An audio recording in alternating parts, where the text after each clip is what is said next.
एक बार एक राजा ने यह फैसला लिया कि वह प्रतिदिन 100 अंधे लोगों को खीर खिलाया करेगा। एक दिन खीर वाले दूध में सांप ने मुंह डाला और दूध में विष डाल दिया और जहरीली खीर से को खाकर 100 के 100 अंधे व्यक्ति मर गए। राजा बहुत परेशान हुआ कि मुझे 100 आदमियों का हत्या का पाप लगेगा। राजा परेशानी की हालत में अपने राज्य को छोड़कर जंगलों में भक्ति करने के लिए चल ताकि इस पाप की माफी मिल सके। रास्ते में एक गांव आया। राजा ने चौपाल में बैठे लोगों से पूछा कि क्या इस गांव में कोई भक्ति भाव वाला परिवार है ताकि उसके घर रात काटी जा सके। चौपाल में बैठे लोगों ने बताया कि इस गांव में 2 भाई बहन रहते हैं जो खूब बदगी करते हैं। राजा उसके घर रात ठहरा। सुबह जब राजा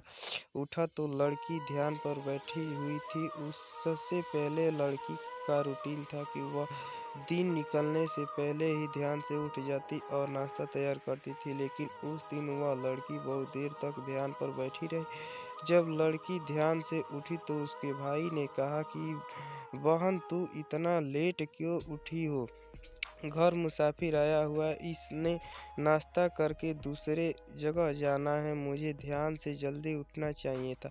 तो लड़की ने जवाब दिया, भैया, ऊपर एक ऐसा मामला उलझा हुआ था। धर्मराज किसी उलझन भरी स्थिति पर कोई फैसला लेना था और मैं वो फैसला सुनने के लिए रुक गई थी, इसलिए देर तक बैठी रही ध्यान पर।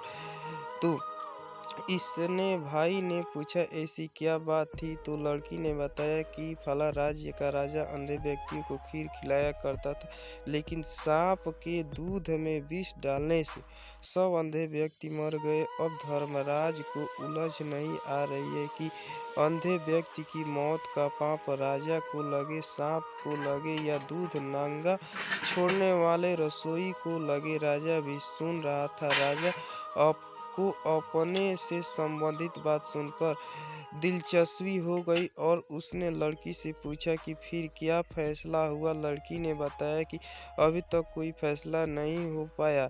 तो राजा ने पूछा, क्या मैं आपके घर एक रात और रुक सकता हूँ?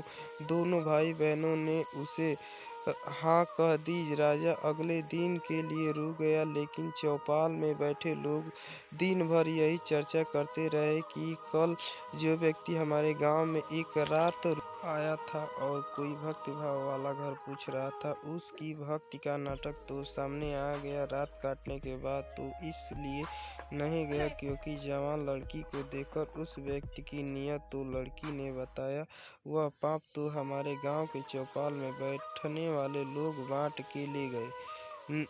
निधन हमेशा दूसरों के पाप अपने सर पर ढोता रहता है और दूसरों द्वारा किए गए उस पाप कर्मों के फल को भी भोगता है। अतः हमें सदैव निंदा से बचना चाहिए।